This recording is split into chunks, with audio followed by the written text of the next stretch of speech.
Hello students of class +1. In our previous lecture we had discussed about early empire, that is Roman Empire. इसी से related आज हम बात करेंगे, थोड़ा सा आगे चलेंगे. That is on your page number 62 and 63 in your NCERT book. क्या हो रहा था बच्चे, जैसे हमें पता ही था कि जो रोमन एम्पायर है वो सबसे बड़ा एम्पायर था. हम बहुत बार बात कर चुके हैं कि जो रोमन एम्पायर था वो बहुत बड़ा एम्पायर माना जाता था. लेकिन ये जो एम्पायर था वो इतना बड़ा कैसे बना और इसकी जो वर्किंग थी वो एक किंग कैसे संभाल रहा था, इसके बारे में हम आज थोड़ी सी डिस्कस करेंगे. क्या हो रहा था कि जो ये इतना बड़ा एम्पायर था ना, इसका जो किंग था वो एक एम्पायर को क्या कर रहा था, बड़ा कर रहा था. और वो जो एम्पायर था वो कैसे स्ट्रेच्ड आउट हो रहा था, कैसे फैल रहा था, इसके बारे में हम बात करते हैं. ये जो एम्पायर था ना, ये फैल रहा था दो प्रोसेसेस थे. और वो जो फर्स्ट प्रोसेस थी दैट इज़ एब्जॉर्बिंग, एंड जो सेकंड अप थी वो स्वेलो अप. तो ये जो राजा था वो क्या कर रहा था, ऐसे किंगडम्स को एब्जॉर्ब कर रहा था, यानी अपने किंगडम में मिला रहा था. जो किंगडम क्या थे, टोटली डिपेंडेंट हुआ करते थे, totally dependent on Roman empire. ऐसे छोटे छोटे किंगडम्स जो टोटली डिपेंडेंट हुआ करते थे रोमन एम्पायर को, वो उस किंगडम्स को क्या कर रहा था, उन किंगडम को क्या कर रहा था, अपने एम्पायर में शामिल कर रहा था, मिला रहा था. That is absorbing. तो फर्स्ट प्रोसेस यही थी कि वो एब्जॉर्बिंग मेथड के यूज़ करके क्या कर रहा था, अपना एम्पायर को स्ट्रेच आउट कर रहा था. And second one is swallow up. Swallow up का मतलब हड़पना, किसी से कोई चीज़ छीन लेना. तो वो सेकंड जो प्रोसेस यूज़ कर रहा था वो कैसे कर रहा था, वो वॉर्स वगैरह कर रहे थे, और उनके वॉर्स करने के बाद जो वो जीत जाते थे तो उनका जो एरिया होता था या उनका जो किंगडम होता था उनको हड़प लिया जाता था. That is swallow up. तो दूसरा जो था वो इस तरह से भी क्या कर रहे थे, अपने एम्पायर को स्ट्रेच आउट कर रहे थे. तो मैंने आपको बताया कि जो रोमन एम्पायर था वहाँ का जो किंग था वो अपने एम्पायर को कैसे बड़ा कर रहा था, यानी उसका जो इतना बड़ा एम्पायर था वो कैसे इतना बड़ा एम्पायर बना. तो दो मेथड्स का उसने यूज़ किया, that is absorbing and swallow up. Absorbing मतलब जो टोटली डिपेंडेंट थे रोमन एम्पायर पे, उन किंगडम्स को वो क्या कर रहा था, अपने ही एम्पायर में शामिल कर रहा था. एंड दूसरा वो स्वेलो अप कर रहा था, यानी छीन रहा था. और ये कौन से किंगडम्स थे, ये ऐसे किंगडम्स थे जो क्या थे, एक तो हो गए कि डिपेंडेंट ऑन रोमन एम्पायर या रोम, ऐसे किंगडम्स जो रोम पे या रोमन एम्पायर पे टोटली डिपेंडेंट थे, या फिर कुछ ऐसे किंगडम्स जो क्या थे, यूफ्रेटिस, हमने इस रिवर के बारे में पहले भी बहुत बार पढ़ा है. यूफ्रेटिस रिवर के आसपास का जो नियर बाय जो एरियाज़ या किंगडम्स हुआ करते थे उनको क्या कर रहा था, वो स्वेलो अप कर रहा था अपने एम्पायर के अंदर. अब हम बात करेंगे कि ये जो राजा था जिसने अपने एम्पायर को एक्सटेंड किया, स्ट्रेच आउट किया, वो तो हमें समझ आ गया. लेकिन अब हम ये समझेंगे कि ये जो राजा था वो इतना बड़ा एम्पायर अकेला कैसे संभाल रहा था, कैसे कंट्रोल कर रहा था, कैसे उसकी वर्किंग कर रहा था, और कैसे वहाँ पे जो लोग थे वो खुश भी थे. तो इस बारे में हम अब बात करेंगे. देखो, पहले तो हम ये समझते हैं कि एक चीज़ चलती कैसे है. अब हम अपनी बात करें, हमारी कंट्री की बात करें, तो वी ऑल नो कि जो हमारी कंट्री है वो एक डेमोक्रेटिक कंट्री है ना.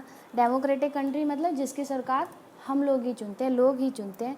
तो यहाँ पे जो पावर होती है वो टू पार्ट्स में डिवाइड होती है. एक सेंट्रल गवर्नमेंट के हाथ में, जो आपकी मेन सरकार मानी जाती है, यानी पूरे देश में उसी सरकार का राज होता है. And second is state government. ये दोनों गवर्नमेंट्स मिलके क्या करते हैं, एक कंट्री को चलाया करते हैं. जो सेंट्रल गवर्नमेंट डिसीजन पास करती है, स्टेट गवर्नमेंट को वो डिसीजन फुलफिल करना पड़ता है. लेकिन एक स्टेट गवर्नमेंट के खुद के भी क्या होते हैं, रूल्स एंड रेगुलेशन होते हैं अपनी ही स्टेट को चलाने के लिए. ये मैं आपको इसलिए समझा रही हूँ ताकि आपको जो किंग एम्पायर, रोमन एम्पायर की वर्किंग है वो ईजिली समझ आ जाए. उसमें भी थोड़ा सा बस ऐसा ही सिस्टम है, वहाँ पे सेंट्रल गवर्नमेंट या स्टेट गवर्नमेंट नहीं होती थी, लेकिन पावर्स क्या थी, डेलीगेट ज़रूर थी.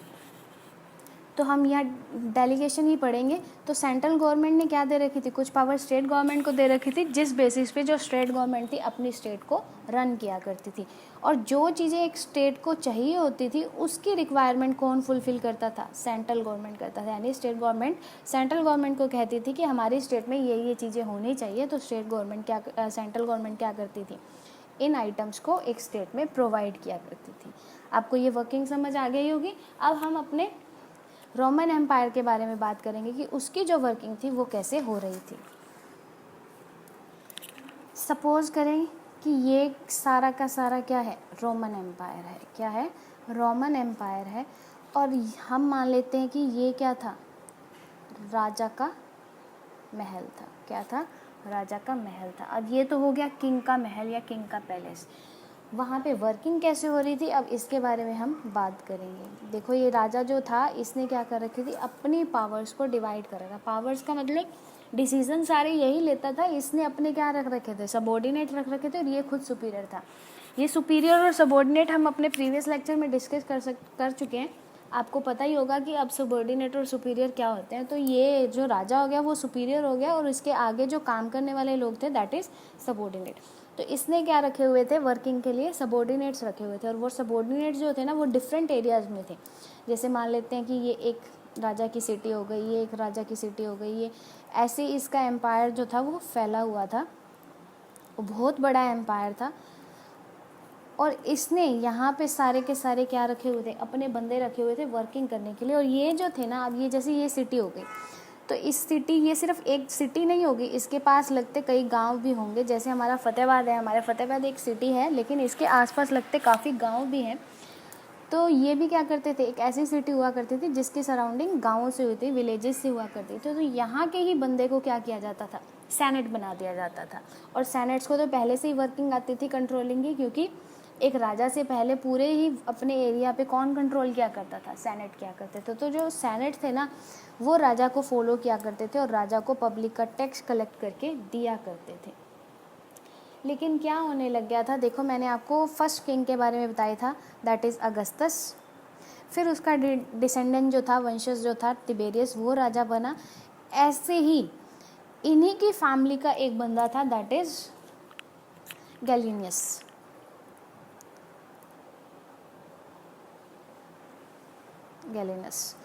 अब जो हम टाइम पीरियड की बात कर रहे हैं ना, वो गैलिनियस के रूलिंग टाइम पीरियड की बात कर रहे हैं। यानी अब जो राजा था वो कौन था, गैलिनियस था।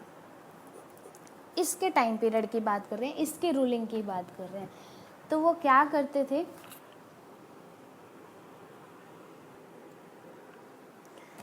तो ये क्या कर रहे थे, सेनेट्स जो थे वो अपने अपने टाउन पे या अपनी अपनी सिटी पे कंट्रोल किया करते थे। लेकिन मैंने आपको ये भी बताया था कि जो सेनेट्स थे ना वो राजा और उसकी आर्मी से चिढ़ा करते थे। क्यों, क्योंकि एक तो उन्होंने उनका राज्य ही छीन लिया था, पूरा राजपाट छीन लिया था। अब सेनेट को क्या करना पड़ा था, सबॉर्डिनेट्स बन के रहना पड़ा था। पहले वो क्या थे, सुपीरियर्स थे।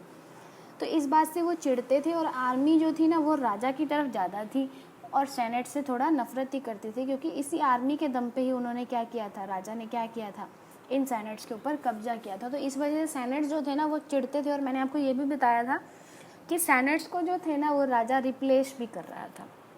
क्या कर रहा था, रिप्लेस। लेकिन जब गैलेनस का टाइम पीरियड आया तो ये जो सेनेट्स थे ना उनको किससे रिप्लेस किया जा रहा था, एडमिनिस्ट्रेटर से।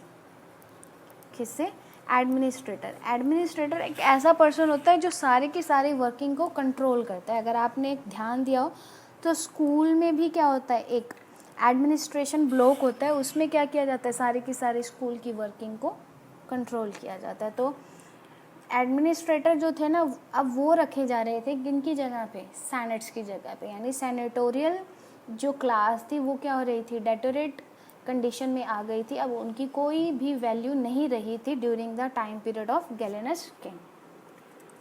तो वहाँ पे क्या कर दिया था, अब कंट्रोलिंग किसके हाथ में जा रही थी, एडमिनिस्ट्रेटर के हाथ में जा रही थी। और जो आर्मी थी ना वो भी किसको सपोर्ट कर रही थी,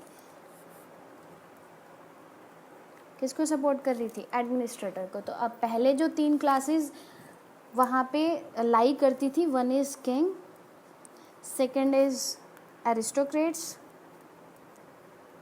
या हम कह सकते हैं senates, and third one is army. लेकिन अब क्या हो रहा था, अब जो थे वो किंग था, फिर एडमिनिस्ट्रेटर थे, एंड थर्ड इज़ आर्मी। तो अब ये सिस्टम वहाँ पे फॉलो अप किया जा रहा था, किसके टाइम पीरियड में, गैलिनियस के टाइम पीरियड में। ठीक है जी। फिर क्या हो रहा था, कहता है कि अब जो ये टैक्स कलेक्शन का काम था या जितनी भी एडमिनिस्ट्रेशन वर्किंग थी, अब वो कौन कर रहा था, एडमिनिस्ट्रेटर कर रहे थे।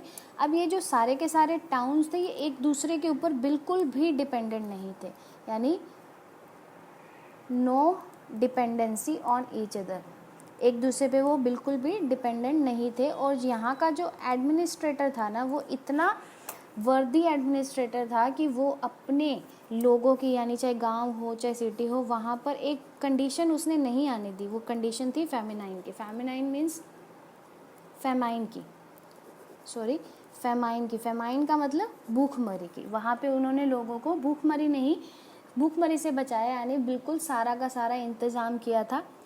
सारा फूड आइटम्स थी वो पहले से ही कलेक्ट करके रखते थे। इनफ फूड ग्रेन्स जो थे वो कलेक्ट करके रखते थे, जिसमें वीट हो गए, बाले हो गए, बीन्स हो गए, लेंटिल्स हो गए, इन सारों को वो क्या करते थे, स्टोर करके रखते थे, ताकि जो वहाँ के लोग हैं, वहाँ के पीपल हैं, उनको फेमाइन कंडीशन से बचाया जा सके। जो आपकी बुक का पेज नंबर 63 है, उसमें एक ब्लू कलर की कॉलम दी हुई है, उसमें यही बात कही हुई है फेमाइन कंडीशन के बारे में। आप रीड आउट कर लेना, आपको और भी समझ आ जाएगी। तो ये जो विलेजेस थे ना, एडमिनिस्ट्रेटर जो थे वो काफ़ी वर्दी एडमिनिस्ट्रेटर थे। एक तो वो सारा टैक्स कलेक्शन भी किया करते थे, उन्होंने प्रॉपर वर्किंग भी संभाल ली और अपने लोगों को फेमाइन कंडीशन से भी क्या किया, बचा के रखा। फिर क्या होने लगा, कहता है कि इनकी आपस में कोई डिपेंडेंसी नहीं होती थी। लेकिन क्या राजा क्या करता था कि सपोज़ करो कि इस सिटी का एक कोई विलेज है, क्या है, इस सिटीज़ का एक कोई विलेज है, और इसकी जो वर्किंग थी ना वो बहुत बेस्ट होने लग गई। क्या होने लग गई, काफ़ी अच्छी होने लग गई। और उस राजा ने क्या किया, इस विलेज को कन्वर्ट कर दिया किसके अंदर, सिटी के अंदर। क्या कर दिया, सिटी के अंदर कन्वर्ट कर दिया, यानी प्रमोशन दे दी। और फिर इसके अंडर कुछ दे दिए विलेजेस जो इसके आसपास लगा करते थे। तो इस तरह से वो क्या कर देते थे, कन्वर्जन कर देते थे किसका, विलेज का सिटीज़ के अंदर। यही नहीं कि अगर कोई काम अच्छा कर रहा है तो उसको प्रमोशन दे दी, वहाँ के जो राजा थे वो डिमोशन भी दे देते थे।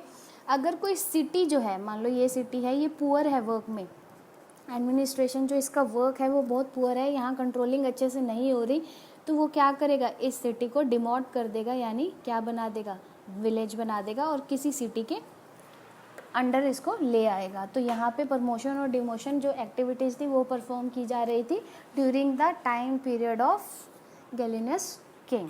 आई होप आपको इतना टॉपिक समझ आ गया होगा।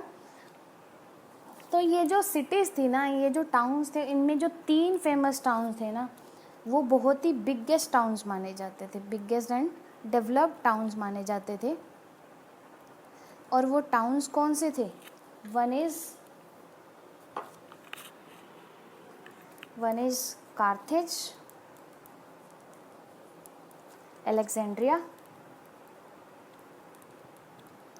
and last one is Antioch। ये नेम आपको बड़े ध्यान से लर्न भी करने पड़ेंगे और याद भी रखने पड़ेंगे। तो ये जो 3 सिटीज़ थी ना, ये बहुत ही बिगेस्ट और डेवलप सिटीज़ मानी जाती थी। ये क्या करती थी, बाकी सिटीज़ से टैक्स वगैरह कलेक्ट करके फिर राजा को दिया करती थी।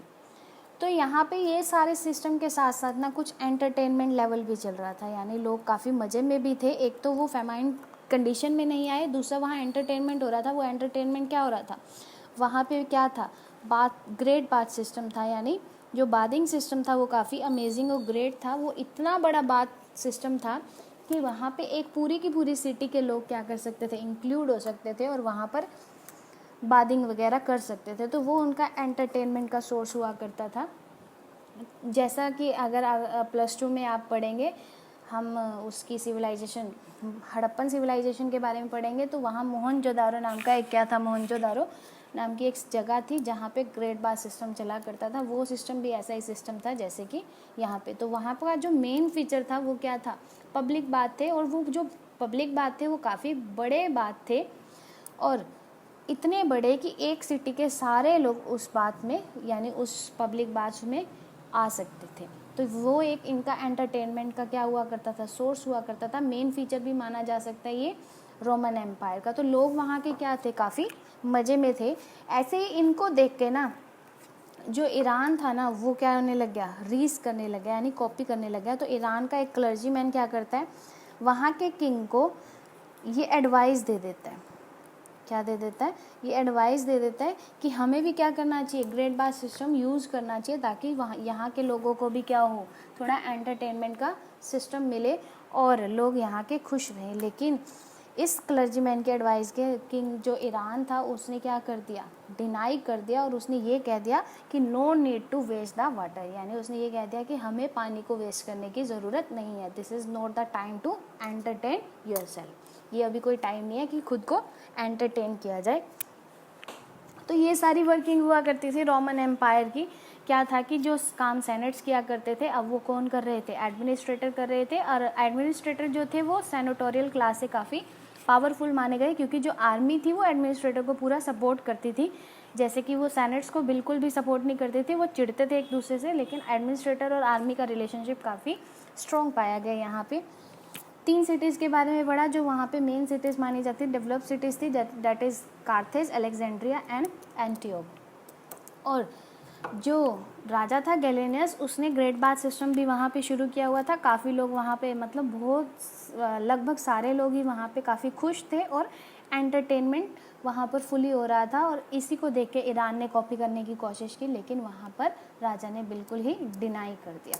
तो यही टॉपिक था आपका पेज नंबर 62 एंड 63 पे। प्लीज़ नोट साथ साथ बना लें, स्किप ना करें, और इस टॉपिक को रीड आउट ज़रूर कर लेना अपनी बुक में से। आई होप आपको ये टॉपिक समझ आया होगा।